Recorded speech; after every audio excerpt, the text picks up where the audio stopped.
सावरकर इयत्ता 4थी महात्मा गांधी जयंती निमित्त एक प्लास्टिक संवर्धन संदेश।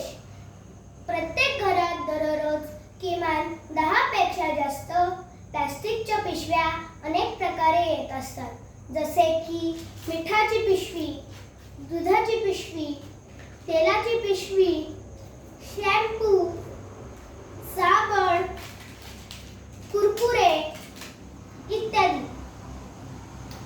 आणि याच पिशव्या आपण रोज कचरा गाडीमध्ये टाकतो किंवा अशाच टाकून देतो। त्यामुळे कचरा घेऊन जाणाऱ्यांना याचा त्रास होतो।